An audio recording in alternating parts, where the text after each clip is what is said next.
metodologi pendekatan kontekstual teaching and learning, ya apa model-model pembelajaran ini itu banyak melibatkan siswa, kemampuan siswa digali ya untuk meneliti, memecahkan persoalan baik perseorangan maupun kelompok.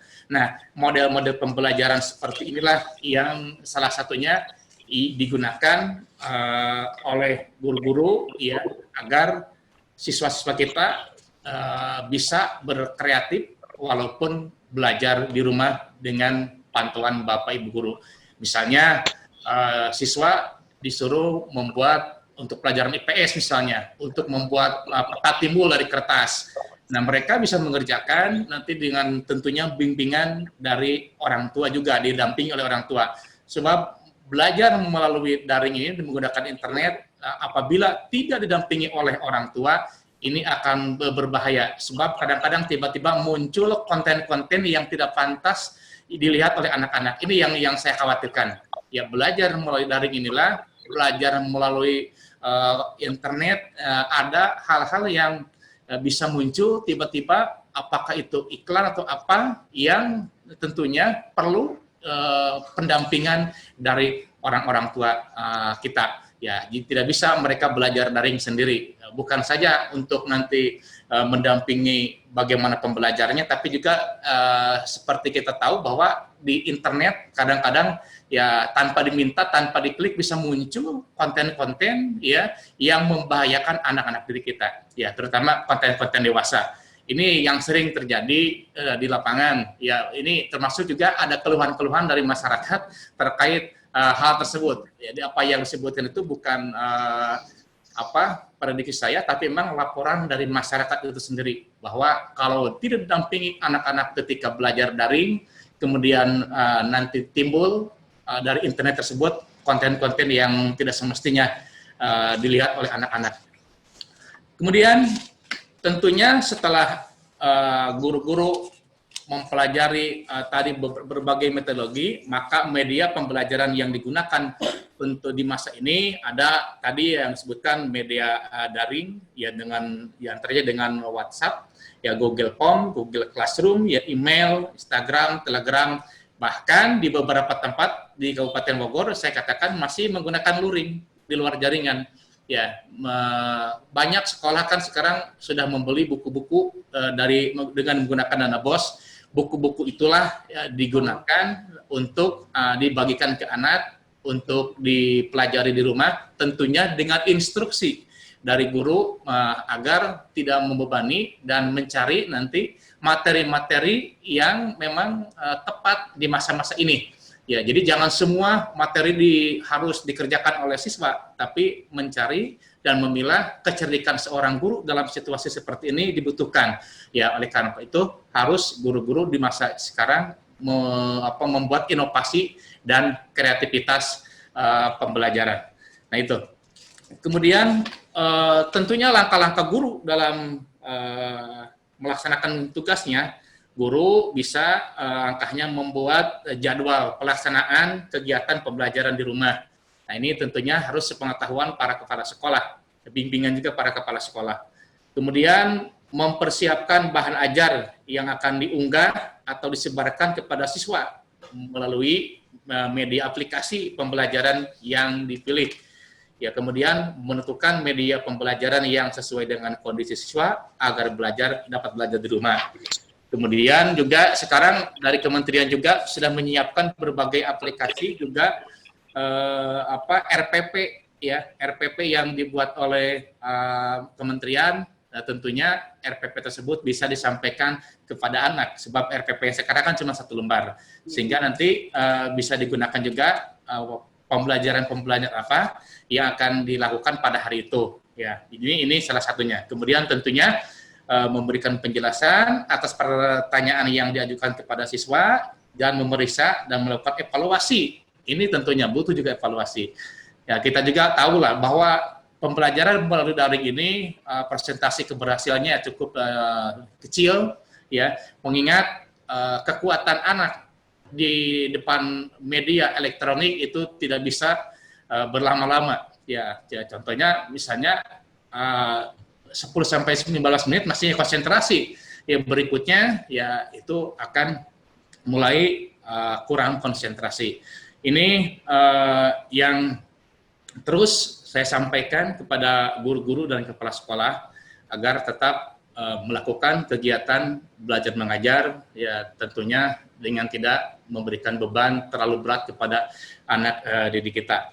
Itu, dan yang terakhir bahwa terkait dengan kebebasan penggunaan dana BOS untuk nanti tahap kedua, ya bahwa untuk dana BOS masih dapat digunakan untuk membantu memberi paket kepada siswa. Ya tentunya orang-orang miskin, siswa miskin tidak memiliki paket untuk menghubungi ke internet. Oleh karena itu saya dorong agar dimunculkan di RKS, ya RKS terkait dengan kebutuhan pembelajaran di masa COVID ini. Bukan saja untuk kebutuhan pembelajaran, juga kebutuhan termasuk APD, alat pelindung diri, termasuk diantaranya masker. Ya, mudah-mudahan apa yang menjadi kebijakan di Dinas Kabupaten Bogor di masa COVID ini, ya itu bisa berjalan, ya, dan kami terus siap menerima masukan dan kritikan dari berbagai kalangan, baik itu di stakeholder pendidikan, bahkan di para lembaga-lembaga LSM maupun media. Untuk sementara itu dari saya, sekian. Assalamualaikum warahmatullahi wabarakatuh. Waalaikumsalam warahmatullahi wabarakatuh.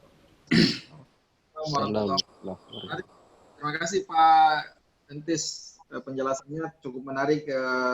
Tadi mengatakan bahwa berbagai upaya sudah dilakukan oleh Dinas Pendidikan untuk menghimbau ke guru-guru yang ada di Kabupaten Bogor. Kepala Dinas tadi bahwa jumlah sekolah yang ada di Kabupaten Bogor itu kurang lebih 1.000 untuk SD, termasuk swasta. 1.553. Itu SD negeri itu. Dengan swasta berapa, Pak? Dengan swasta berapa, Pak?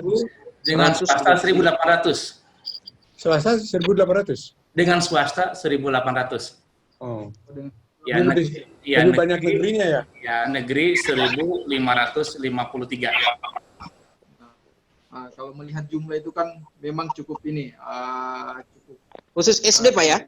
SD aja. Kalau SMP-nya negeri 88, katanya 520.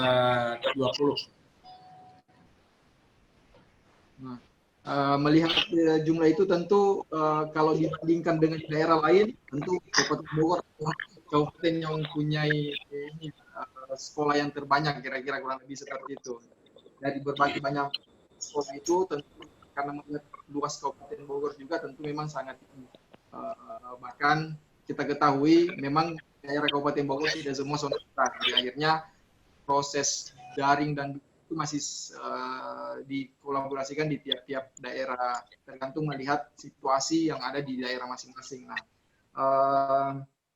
meskipun Pak Kadis juga mengatakan tadi bahwa lemah daya serap dalam proses daring ini itu menjadi salah satu tantangan juga di masa-masa pandemi ini. Jadi sisa bagaimana sebenarnya guru-guru yang ada di lapangan ini melihat mengkondisikan kondisi anak-anaknya, apalagi kan ketika misalnya di daring, anggaplah misalnya di TVRI misalnya, kemudian tiba-tiba anak-anak sudah konsentrasi, langsung tiba-tiba muncul iklan, itu kan akan merusak konsentrasi anak-anak lagi di YouTube biasanya. Nah, itu yang menarik sebelum ini dengan melihat fenomena-fenomena seperti itu, kejadian-kejadian seperti itu, saya beralih ke Pak Prof. Bibin Rubini yang sudah bergabung hari ini. Kira-kira bagaimana melihat kondisi saat ini Pak dari segi akademisi, melihat persoalan yang dialami sekarang, itu tidak hanya di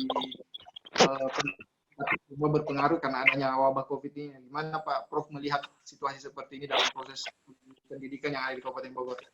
Pada Pak Prof saya persilakan. Terima kasih Pak Moderator. Ini Pak Moderator namanya siapa? Pak Arin kan? Dasin Pak. Oh, Pak Dasin.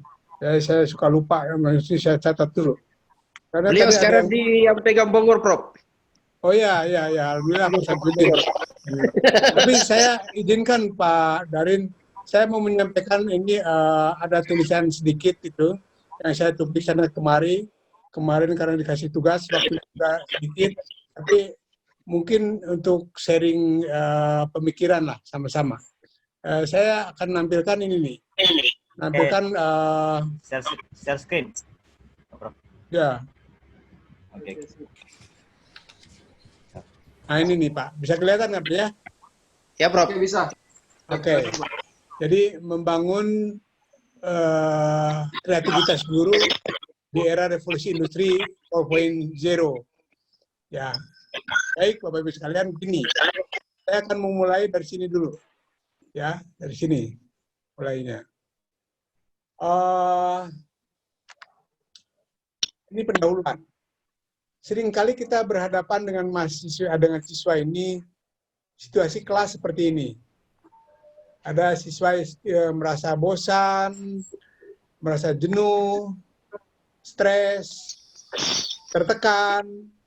Nah, ini penyebab-penyebabnya karena biasanya guru yang tidak mempersiapkan materi dengan baik, dia akan memberikan suatu alasan lain dalam bentuk mengajar, tetapi dia menakut-nakuti siswa. Sehingga siswanya kayak begini Pak di kelas itu. Ini bukan buatan, ini kenyataan, tapi ini di sekolah-sekolah luar negeri maupun dalam negeri ya kayak begini. Oke, baik ya. Jadi tadi siswa merasa bosan, merasa jenuh, merasa stres, tertekan. Sekarang kita lanjut. Ini Burden in School from the perspective of student. Jadi ada suatu penelitian tentang burden in school, kebosanan dalam sekolah, yang dialami oleh siswa, guru, bahkan orang tua. Ya, jadi bukannya siswa, termasuk orang tua juga merasa rasanya sekolah itu nggak berguna gitu. Mengapa? Karena ini nih beberapa. Elena Caroline Dutchman ini dari Jerman itu mengemukakan hasil penelitian yang mengatakan begini. Kebosanan di sekolah itu diakibatkan pembelajaran yang monoton. Jadi kalau gurunya hanya itu saja, belajar ceramah, monoton, gitu. Ya, untung saja gurunya juga tidak ini. Ini kadang-kadang dulu kita sering kali nih, saya waktu kecil kalau gurunya mengajarkan nulis di papan tulis membelakangi siswa, kita kadang-kadang ngobrol gitu. Kadang-kadang saling mengirim surat gitu, tulisan tangan, rekan itu sudah ada tanda-tanda gurunya membosankan. Kemudian yang kedua, kebiasaan-kebiasaan yang tidak baik pada teman sekelas dapat memicu kebosanan. Ya, jadi misalnya kebiasaan yang tidak baik itu saling mencemoohkan gitu ya. Jadi dia nggak mau masuk kelas karena dihinakan atau dicemoohkan atau dibully, karena istilah dibully ya. Nah, kemudian yang ketiga, ini yang ketiga itu cara mengajar yang tidak menarik. Dan media yang digunakan tidak update lagi, tidak up to date. Tadi yang disampaikan oleh Antis itu, seyogianya memang guru itu harus berbagai pendekatan, berbagai strategi, berbagai teknik harus dikuasai. Ya, harus dikuasai. Kemudian yang keempat itu, sikap orang tua yang menuntut anak untuk berprestasi. Itu menimbulkan kebosanan, Pak. Jadi kadang-kadang orang tua, kenapa sih kamu nilainya segini? Ayo dong. Nah, itu menimbulkan frustasi anak itu. Mestinya walaupun dia matematikanya jelek, kamu masih bagus. Bisa kamu berprestasi dalam bidang bahasa, berprestasi dalam, ayo bangkit lah gitu. Jadi jangan direndahkan ya. Jadi kalau sikap guru, sikap orang tuanya selalu menuntut siswa berprestasi, ya siswa ini bisa frustasi. Ya. Orang tua yang menuntut siswanya harus berprestasi bisa menyebabkan frustasi siswanya. Oke, lanjut. Perilaku guru sebagai pribadi, ya, cara dan gaya bicara yang tidak baik, kasar, ya, sarkasme gitu ya, kalau bahasa itu sarkasme, mencemoohkan, merendahkan martabat, dasar kamu anak kampung misalkan gitu ya, itu menjatuhkan, walaupun dia masih kanak-kanak tapi secara psikologis dia tahu, dulu saya dibilang orang kampung dan sebagainya. Itu akan membangkitkan kebosanan pada siswa, ya, sampai batas-batas tertentu tentunya. Jadi saya teringat kepada komitmen global tentang pendidikan itu, bahwa ada 3 nih komitmen global. Yang pertama, pendidikan untuk semua orang. Yang kedua, pendidikan tidak boleh membelenggu pikiran siswa. Yang ketiga, pendidikan tidak boleh dilakukan secara diskriminasi, membeda-bedakan laki-laki dengan perempuan, yang kaya dengan yang miskin dan sebagainya. Ini tidak boleh. Ke depan itu kita harus memberikan penghargaan kepada semua peserta didik tanpa kecuali. Tidak ada alasan lagi di kabupaten, walaupun katakanlah dana BOS itu kurang, guru harus kreatif, kepala sekolah harus kreatif, menciptakan, menghasilkan dana-dana lain yang bisa mensupport. Yang penting sekolah itu harus jalan. Dengan cara demikian, maka tidak ada lagi mereka yang miskin akan menjadi kekurangan. Yang miskin merasa ditolong, karena ada sumbangsi dari yang kaya ini kepada yang miskin. Subsidi silang harus dilakukan. Ya, jadi kalau saya bukan anti kepada pungutan sekolah, itu bukan anti. Kalau memang itu pengawasannya bagus, tidak jadi masalah. Terkontrol, tidak jadi masalah. Karena tanggung jawab pendidikan bukan hanya pada pemerintah saja. Ingatkan itu. Hanya kepala dinas pendidikan saja atau bupati saja. Tanggung jawab pendidikan itu ada pada pemerintah, yang kedua masyarakat, dan yang ketiga adalah orang tua. Jadi kalau orang tua sekarang kita kan begini, walaupun dia termasuk anak orang kaya, orang tuanya kaya, tapi kalau misalnya di sekolah itu ada wajib belajar 9 tahun, bahkan 12 tahun, gratis, pengennya itu gratis. Tidak mau lagi dia memberikan sumbangan. Padahal sebaik-baiknya manusia, tadi juga dikatakan oleh Pak Ustadz Idris itu, sebaik-baiknya manusia itu adalah orang yang memberikan manfaat bagi orang lain. Jadi orang kaya, kekayaannya bisa dimanfaatkan untuk membantu yang lain. Allah akan mencatatnya itu sebagai amalan-amalan yang lain. Bantu mereka. Ya, jadi tidak ada lagi kasus kita, bos kurang, segala macam kurang. Apalagi kalau bosnya dikorup. Saya yakin ada goodwill, ada niat baik dari pemerintah untuk memajukan pendidikan. Karena apa? Karena pendidikan, kualitas pendidikan berbanding lurus dengan kualitas sumber daya manusia. Bupati saya kira tidak ingin juga sumber daya manusia atau masyarakat Kabupaten Bogor itu miskin, sengsara selamanya. Bupati ingin merubah supaya mereka juga bisa kaya. Dan kepandaian, kecerdasan akan berbanding lurus dengan tingkat kesejahteraan. Ingatkan itu. Jadi kalau mereka yang mengejar pendidikan formal, ya, itu akan pasti berbanding lurus dengan tingkat kesejahteraannya. Ya, baik, saya lanjut. Hasil riset, sejumlah penelitian juga memberikan bukti bahwa pembelajaran kreatif mampu meningkatkan kreativitas peserta didik.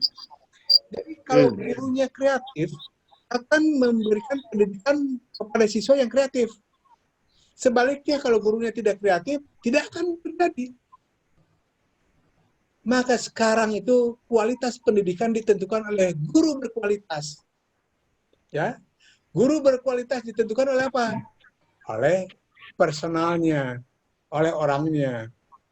Tidak mungkin muncul tiba-tiba, oh, saya sebagai guru berkualitas, kita dicetak oleh lembaga pendidikan yang mencetak guru. Ya, itu saling berkaitan satu dengan yang lainnya. Kayak begini juga, sah tidaknya sholat tergantung pada sahnya wudhu. Sahnya wudhu tergantung pada niat, dan seterusnya. Jadi kalau itu juga sama. Proses pendidikan yang baik hanya dibikin oleh guru-guru yang baik. Ada yang tadi saya dengar dari Pantis, bahwa betapapun hebatnya teknologi, itu tidak mungkin bisa menggantikan profesi seorang guru. Betul. Jadi kebutuhan seorang guru itu, akan tetapi saya bisa mengatakan nanti di akhir tulisan saya akan mengatakan begini, kalau guru tidak menguasai ilmu pengetahuan dan teknologi, terutama dalam pendidikan, ya, maka posisinya akan digantikan oleh teknologi pendidikan itu sendiri. Paham ya? Jadi kalau guru tidak menguasai teknologi, maka posisinya akan digantikan oleh teknologi itu sendiri. Baik, saya lanjut. Watch the solution. Nah, ini. Jadilah guru yang kreatif. Be creative teacher. Ya. Be creative teacher. Jadilah guru kreatif. Gimana cara menjadi guru yang kreatif? Ini saya sampaikan juga terlebih dahulu. Ini ada otak, ada 2 bagian otak. Ya. Saya sebutkan sebagai the two in one brain. The two in one brain. Ada 2 bagian dalam satu otak. Bagian yang pertama ini yang disebut dengan otak kanan dan otak kiri. Bahkan orang sekarang mengatakan itu ada otak tengah, Pak, yang disebut alfa. Ya. Baik, kita sekarang bagi 2 saja, otak kanan dan otak kiri. Tapi otak kanan dan otak kiri itu bukan dikotomi. Ya, bukan dikotomi, tapi merupakan continuous. Artinya begini, kalau otak kanannya dia yang berpikir pada kreativitas itu, dia itu banyak, maka artinya dia berpikir kritis, otak kirinya sedikit. Ya, jadi kalau saya gambarkan sebagai grafik, ini kira-kira begini bentuknya. Ini bisa kelihatan nggak? Ya gini. Jadi kalau otak kanannya, otak kanan dan otak kiri. Nah, jadi kalau otak kanannya sedikit, otak kirinya banyak. Kalau otak kirinya sedikit, otak kanannya banyak. Continue namanya, bukan dikotomi. Jadi kalau dikotomi itu begini, orang yang berpikir kreatif tidak kritis. Tapi orang berpikir kreatif, kritisnya sedikit. Orang yang berpikir kritis, kreatifnya sedikit. Saya bagi 2. Ini ada cerebral vision, ya, otak kanan, cerebral vision. Ada cerebral vision. Vision dan vision beda. Nah, otak kanan itu intuisi, lebih banyak intuisi. Intuisi itu orang-orang sastra seperti Pantis itu banyaknya intuisi. Intuisi itu dia perbendaharaan pengetahuannya itu dimiliki berdasarkan pengalaman-pengalaman kehidupannya. Ya, perbendaharaan pengetahuannya dimiliki. Tapi orang reasoning berpikir logika. Logika seperti begini. Semua manusia akan mati. Si fulan manusia, maka si fulan akan mati. Itu orang reasoning. Jadi dia menarik kesimpulan dari premis minor ke premis mayor, atau dari premis mayor ke premis minor, kemudian kesimpulan. Itu. Saya dulu mengajarkan ini kepada Pantis ini. Masih ingat nggak? Premis mayor, minor. Cara orang berpikir otak kanan, kreatif, itu holistik, menyeluruh. Kemudian dia lebih banyak imajinasi. Tahu nggak imajinasi ya? Mimpi, ya, lebih banyaknya. Orang kreatif itu. Dan ini dia bersikap divergen. Divergen itu seperti apa? Nanti saya bedakan antara divergen dengan konvergen. Ya. Otak kiri, reasoning, linear, teratur, prosedural. Teknikal. Jadi kalau Pantis tidak teratur, tidak mungkin jadi kepala dinas. Jadi artinya bahwa Pantis punya pemikiran kreatif, tapi Pantis juga punya pemikiran yang kritis. Jelas ya? Jadi pada manusia nggak bisa, ini orang ini kreatif. Nah, bobot kreatifnya itu lebih besar daripada kritisnya itu. Oke? Antara divergen dengan konvergen, ada perbedaan. Divergen itu terbuka. Jadi kalau divergen itu selalu memberikan pertanyaan yang terbuka. Atau dia selalu terbuka begini. Pertanyaan divergen itu akan begini. Mana kota-kota di Jawa Barat yang posibilitasnya tinggi untuk menjadi ibu kota Jawa Barat? Itu tidak salah dan benar. Orang Lewiliang akan mengatakan, Lewiliang Pak, cocok untuk jadi ibu kota. Alasannya begini, benar. Orang Cirebon mengatakan, Cirebon Pak. Orang Bogor mengatakan, Bogor Pak, dan seterusnya. Benar. Tapi orang konvergen akan pertanyakan begini, ibu kota Jawa Barat mana? Jadi kalau pertanyaan ibu kota Jawa Barat mana, maka jawabannya Bandung. Udah. Kalau jawabannya lebih liang, salah. Jadi orang kreatif itu akan berpikir holistik. Berpikirnya tidak gradual, tidak bertahap. Berpikirnya apa namanya? Lateral, loncat. Loncat. Jadi jangan aneh dengan orang kreatif itu. Jadi saya kalau bicara, ini orang kreatif. Orang kreatif. Orang kreatif itu dulu pernah ingat nggak ketika Thomas Edison menemukan listrik itu, dia berpikirnya nyeleneh gitu. Kan kita pandang sebagai orang gila ya, orang gila. Tetapi saat itu kenapa dikatakan orang gila? Karena pengetahuan dia tidak terjangkau oleh pemikiran kita. Orang gila juga menganggap kita itu sekarang gila. Karena pikiran kita beda dengan orang gila. Jadi muncullah kata-kata seperti begini. Kalau kita bicara di antara orang gila, maka kita yang gila. Kalau kita bicara benar di antara orang gila, maka kita gila. Dianggapnya. Artinya apa? Bahwa kita berbicara harus dengan orang yang berpemikiran sama, tidak gila. Tidak gila.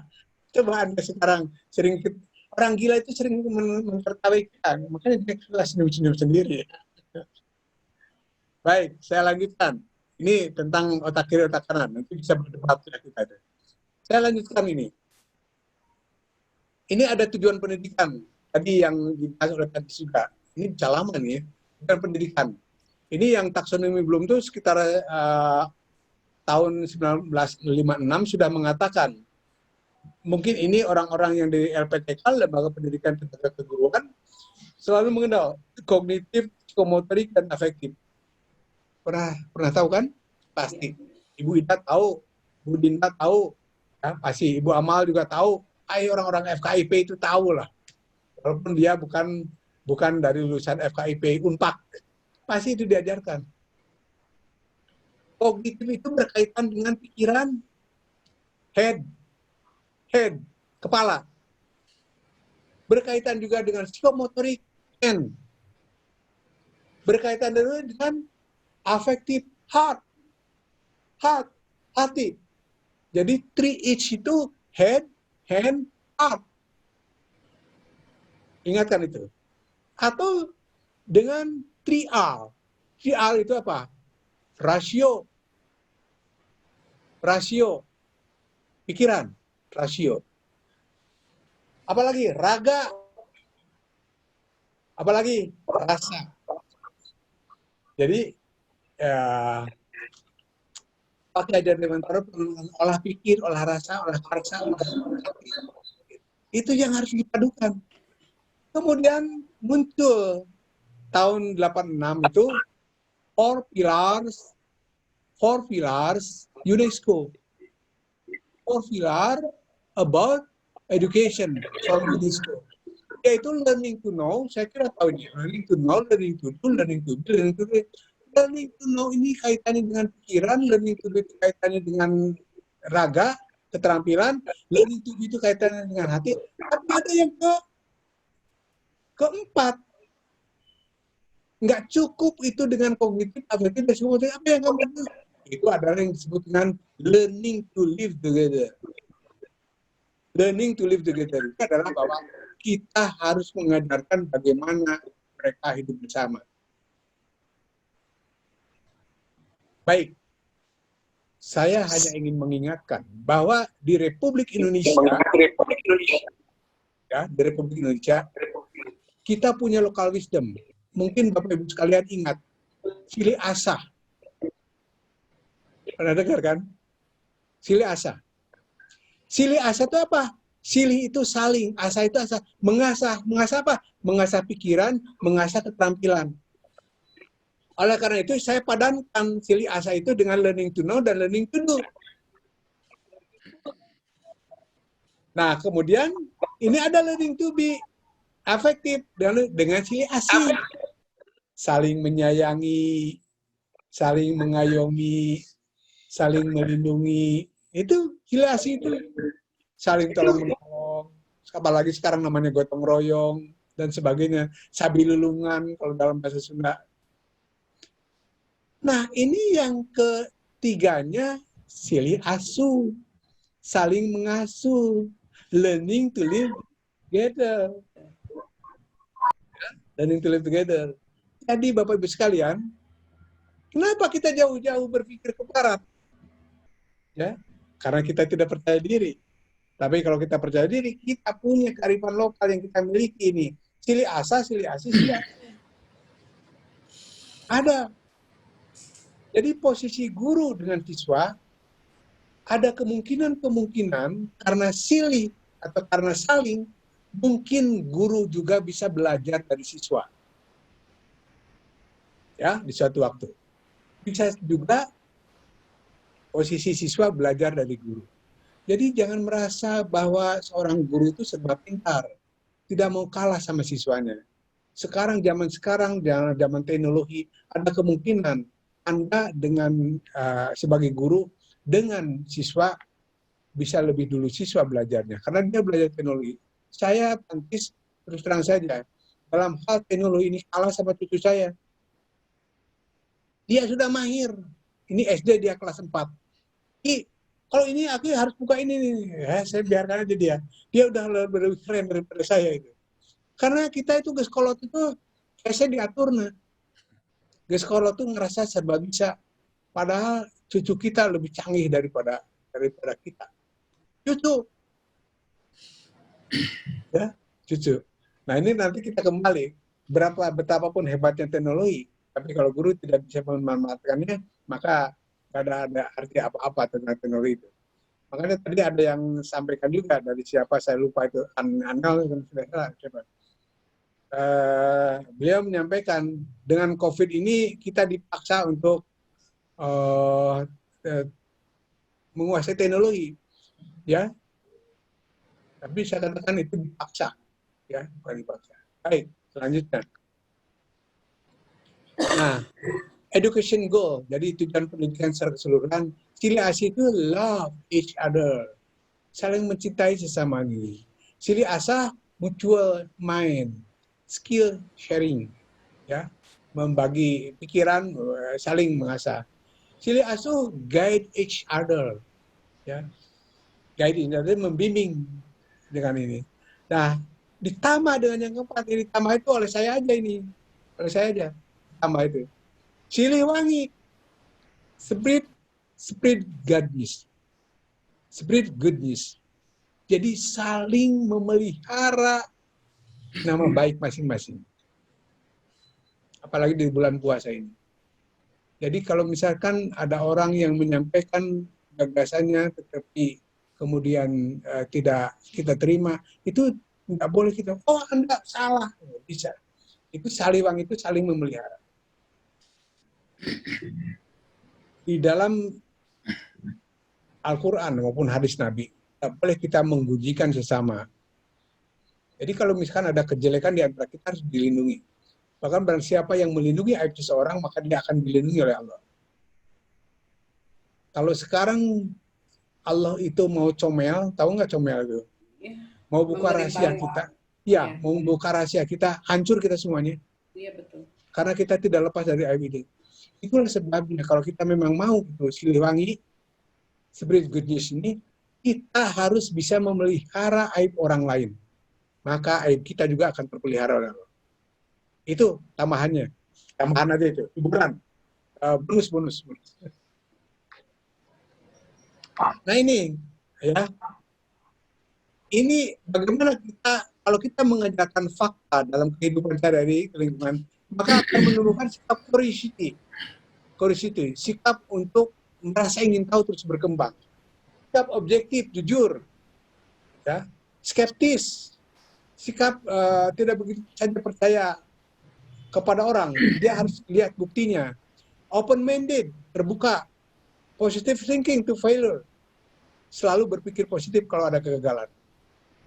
Jadi jangan sampai kita selalu menyalahkan, wah ini mungkin kepala dinasnya begini. Nah, itu yang sikap-sikap yang tidak bagus. Jadi guru yang menanamkan pembelajaran faktual di lapangan itu bisa membangun. Nah sekarang kan muncul persoalan, Pak, sekarang gimana? Susah kan Pak mengajak kepada fakta? Bisa, bisa. Memberikan tugas kepada anak-anak untuk membuat tanaman, kemudian kemudian mungkin difoto oleh ibunya, kirim kepada gurunya, ya bagaimana perkembangan tiap hari, kirim kepada gurunya, atau dia bisa menampilkan suatu kreasi daripada anak-anaknya di foto, di video, dikirimkan, itu bisa begitu. Yang kedua memperkaya pengetahuan, dan ketiga mengasah keterampilan. Lihat ini sekolah-sekolah di Singapura, dia sudah belajar bagaimana mengamati telur-telur yang menetas. Ini di sekolah kita bagaimana dia belajar menanam, belajar menanam. Dia harus belajar. Saya khawatir di kemudian hari itu tidak ada lagi yang mau lagi kotor-kotoran semacam begini, ya, karena anaknya tidak diajarkan. Kalau mau masuk lumpur itu, hati-hati kotor, jangan itu main kotor ini ya, cacing. Gimana anaknya nanti ini? Cuma takut-takuti. Kakak saya itu sampai dewasa takut sama cacing karena sudah kecilnya selalu ditakutin sama cacing. Ya, sama ulet juga sama. Coba kalau kita lihat anak kita ya kecil main ulet, pasti kita larang. Jangan. Jadi selalu bikin anak itu ketakutan. Jadi traumatik, bikin ketakutan. Ya. Jadi kalau boleh kita ajarkan mereka dengan di Cina itu anak itu dari bayi itu mulai kakinya dia tarik ke atas, lihat tuh, kemudian diputar-putar segala macam. Kita itu mereka nggak berpikir kemanusiaan, tapi mereka berpikir bahwa manusia itu nanti harus hidup survive dengan lingkungannya, dia harus berani. Makanya banyak kreasi dari orang-orang Cina ini, orang Tiongkok. Di kita selalu anak itu lama ketergantungannya kepada orang tua. Percaya nggak? Sampai usia nikah pun orang tua masih khawatir anaknya tidak bisa hidup. Selalu disuplai. Pernahkah Anda sebagai orang tua memberikan doa kepada anak, ya Allah, mudah-mudahan anak saya susah. Mudah-mudahan anak saya mendapatkan kesulitan. Nggak pernah. Tapi saya pernah mendengarkan ada nasihat orang tua kepada kamu memang harus hidup susah. Kamu jangan punya pikiran kalau kamu hidup enak. Karena kekayaan itu hanya milik papa. Kamu harus usaha sendiri. Diusir dari rumahnya supaya hidup susah. Karena dia harus menghadapi pengalaman hidup di dunia yang memang penuh tantangan ini. Kalau orang tuanya selama orang tuanya ada boleh, tapi orang tuanya sudah meninggal, maka dia akan ditinggalkan oleh orang tuanya. 3 alasan mengapa guru harus menggunakan teknologi dalam pembelajaran. Ya, dari 76% mampu mengadopsi gaya belajar yang beragam. Kemudian meningkatkan motivasi peserta didik, menambah materi yang diajarkan. Itu ya. Jadi ini menggunakan teknologi dalam pembelajaran harus guru.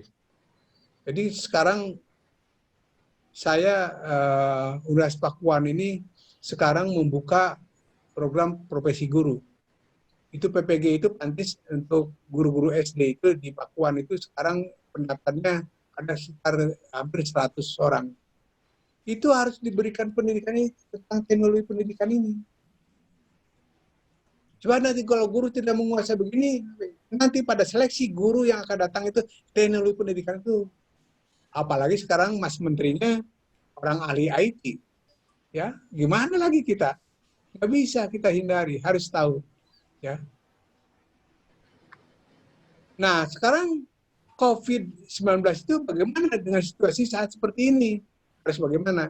Tadi yang Pak Anissa katakan, gitu ya. Jadi, serba susah, Pak. Mereka tidak bisa membuka komputer atau buka itu karena anak-anak tidak boleh. Itu yang jadi masalah. Gitu. Jadi masalah. Gimana cara mengatasinya? Ini diperlukan kreativitas guru, karena guru yang kreatif mampu menggunakan berbagai pendekatan. Tadi saya katakan bahwa guru itu punya taktik, punya teknik, punya strategi, punya metode, ya, taktik, teknik, strategi, dan metode. Taktik, teknik, strategi, dan metode. Dia bisa menggunakan berbagai pendekatan. Jadi dikatakan oleh Andi ada berbagai pendekatan kolaborasi segala macam, terserah. Ya. Atau yang tadi program based learning, ya, pakai metode pembelajaran yang berbasis pada persoalan. Ya, kita bisa. Dalam proses pembelajaran juga adalah guru yang senang melakukan kegiatan-kegiatan kreatif. Jadi guru kreatif itu guru yang terbiasa kreatif. Jadi kalau boleh ada pertanyaan begini, apakah kreativitas bisa dilatihkan? Bisa. Bisa. Jadi guru yang tadinya tidak kreatif bisa kreatif. Bagaimana? Dilatih, di-drill. Ya. Nah ini ciri-ciri pemikiran kreatif berdasarkan teori itu. Yang pertama adalah fluency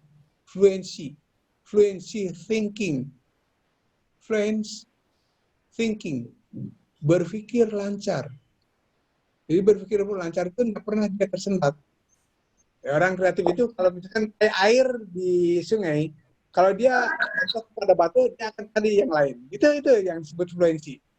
Ya, lancar, berpikir lancar. Jadi kalau dia begini, tidak begitu. Oh ada ini, selalu ada way out-nya, ada jalan keluarnya, pikirannya itu. Yang kedua, flexible thinking. Flexible thinking itu berpikir luas, nggak kaku. Orang kreatif tuh.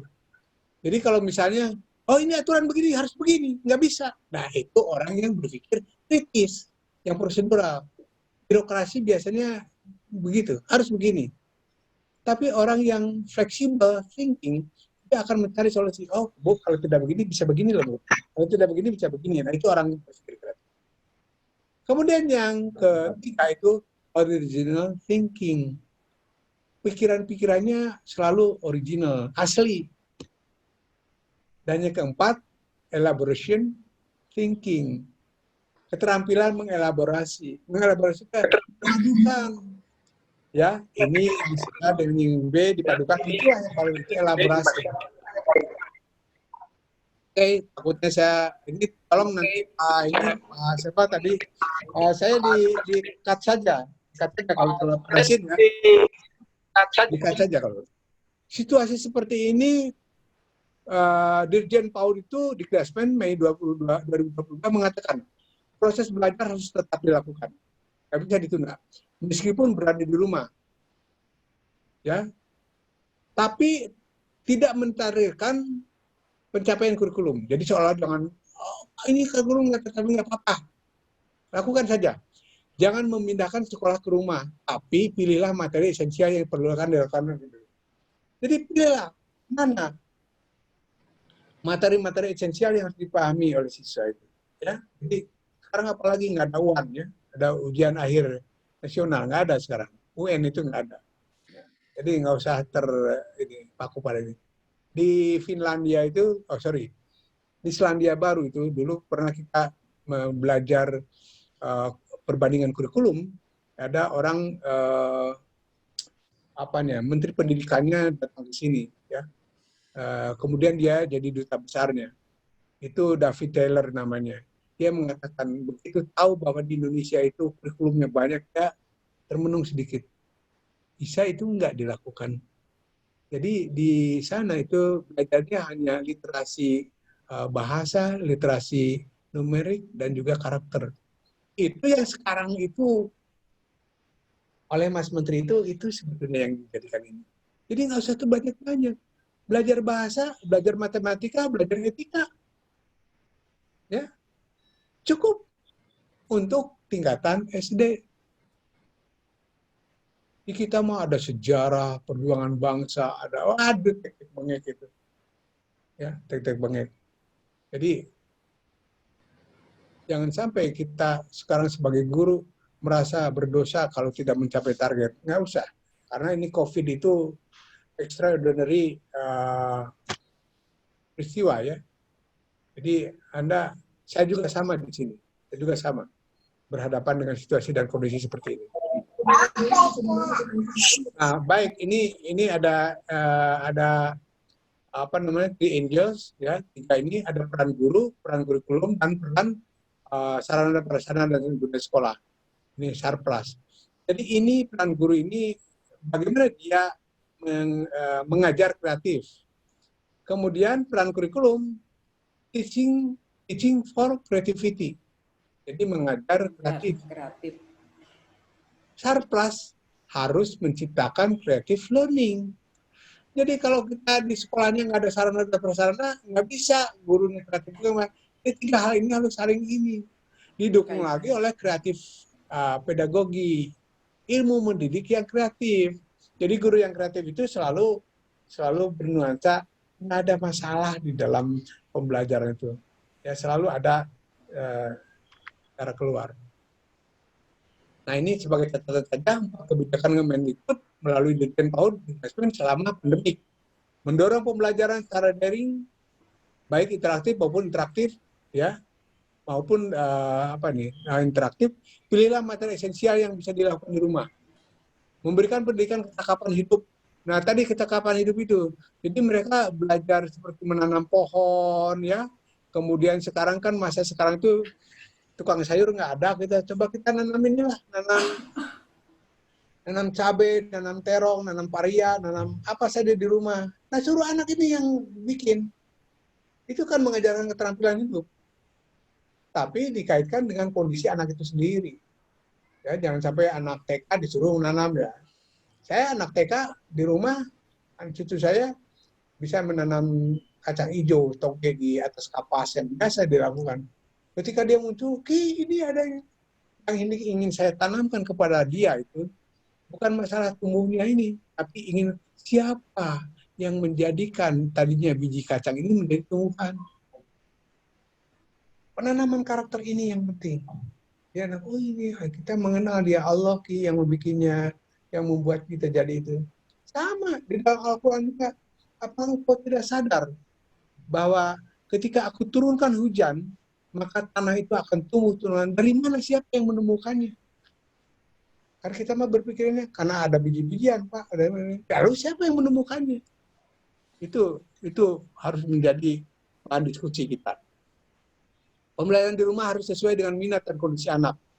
Tugas tidak harus dinilai seperti biasa, namun bersifat kualitatif, memberikan motivasi pada anak.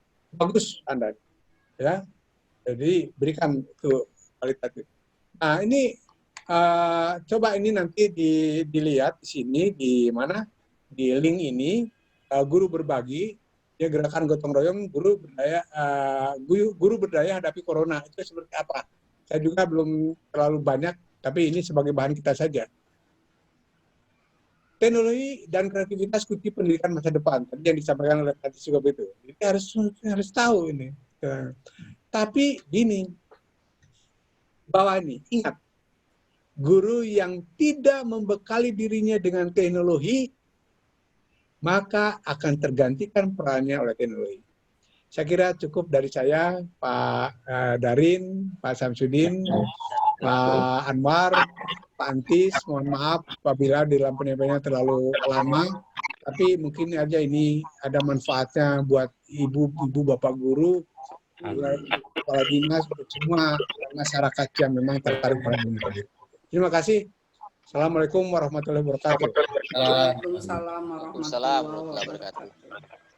Cukup menarik Pak. Kalau mendengar penjelasan Pak Prof tadi, kita serasa kuliah lagi. Kayaknya lagi nih hari ini kita dapat dari Pak Prof.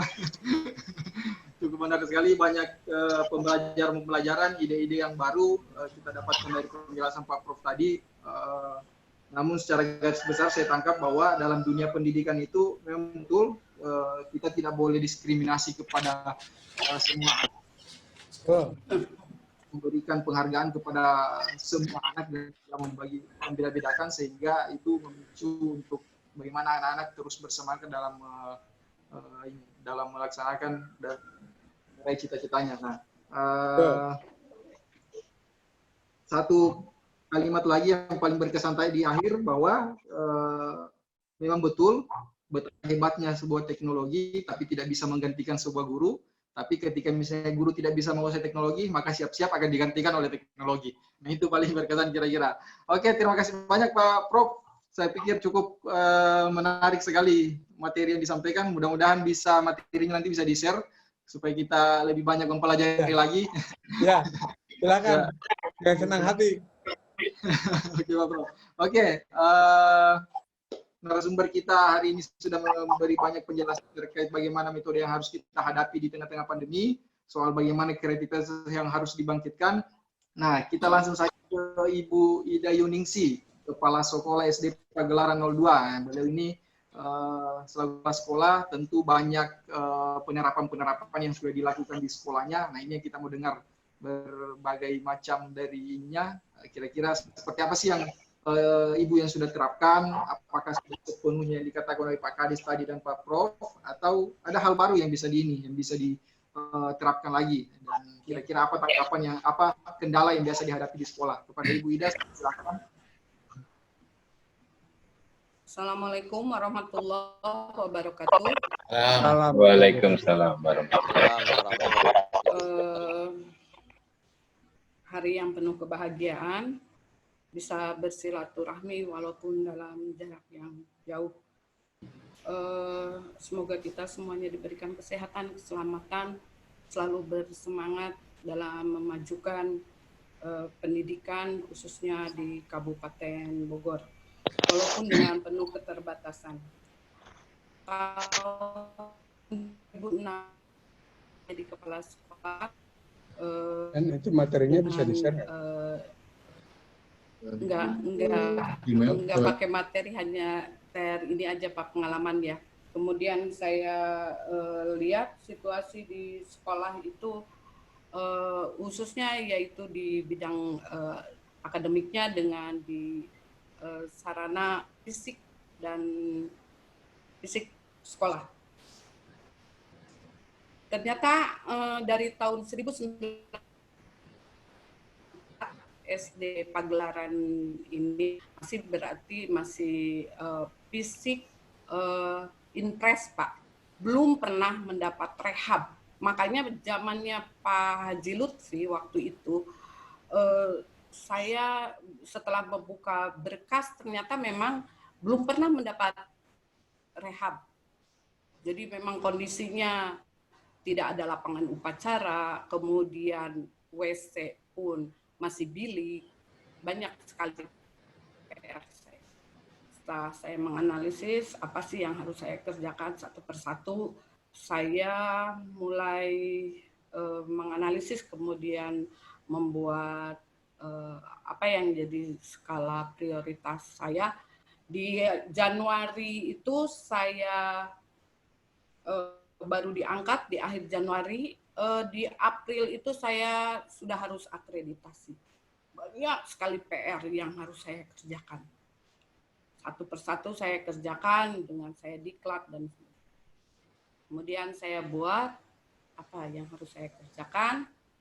Yang pertama adalah yang paling dekat dulu. Alhamdulillah satu persatu sudah karena saya buat master plan-nya juga.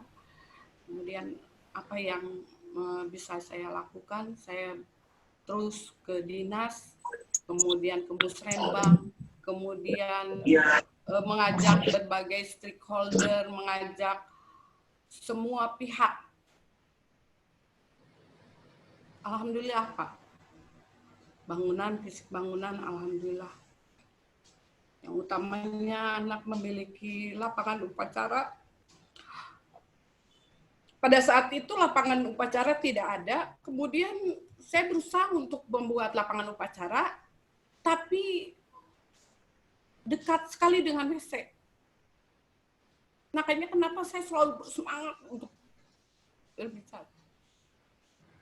Kerjakan apa yang sekecil apapun yang kita bisa kerjakan hari ini, kita harus kerjakan. Kemudian saya pengen ada kegiatan yang menumbuhkan karakter anak. Saya sholat duha tapi dekat dengan WC. Itu perjalanannya sangat-sangat, saya sampai ke Pak Wasto waktu itu, Pak, tolong ke sekolah saya. Pak Haji Lutfi, tolong saya WC-nya. Sampai hari ini untuk WC saya belum pernah dapat bantuan. Terus akhirnya saya gimana caranya, lapangan upacara kita buat juga berfungsi sebagai tempat untuk melakukan sholat duha. Kemudian saya memindahkan, jadi tidak ada bantuan. Saya memindahkan WC di depan kantor dan tempat dekat tempat sholat anak dan tempat upacara ke samping, Pak. Itu bekerja sama dengan orang tua murid, saya pribadi, kemudian beberapa stakeholder, termasuk dari Kopol juga.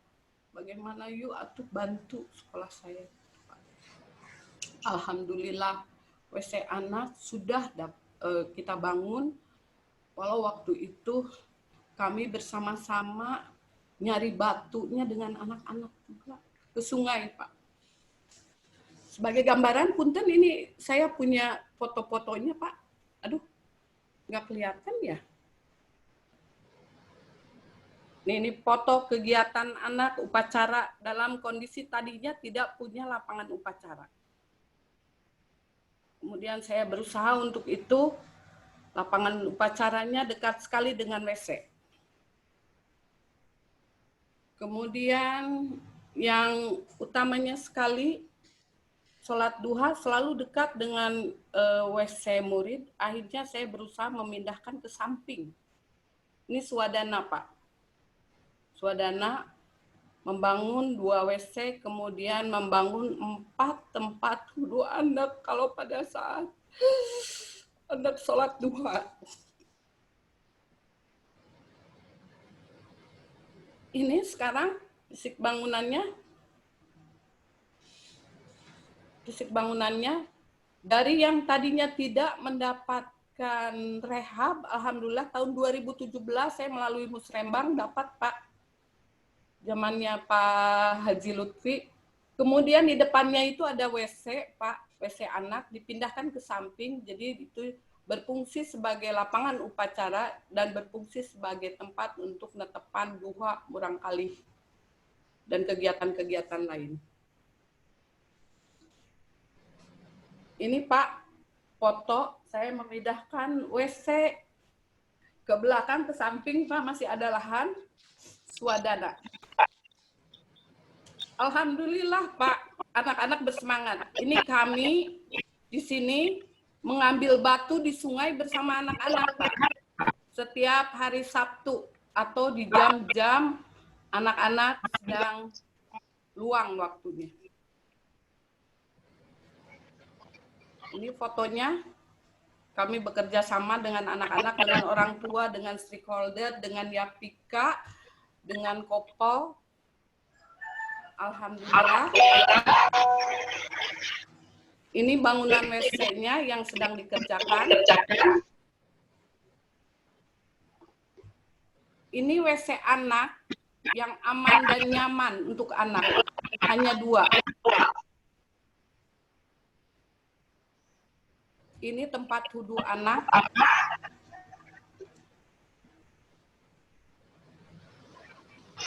Begitu senangnya anak-anak bisa berolahraga di halaman.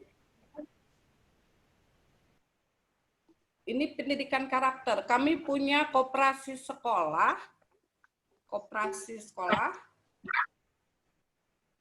Tetapi anak melakukan transaksi tanpa ada gurunya, memasukkan uangnya. Jadi koperasi jujur. Di situ sudah ada tabelnya, harga buku dan harga segala rupanya.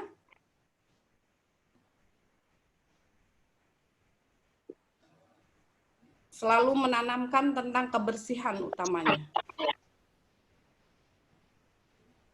Alhamdulillah ini, Pak, punten. Ini lapangan ini, yang tadinya di depan itu adalah WC anak. Sudah berubah menjadi lapangan upacara dan tempat netepan duha sama tempat bermain anak-anak. Kemudian masalah teknologi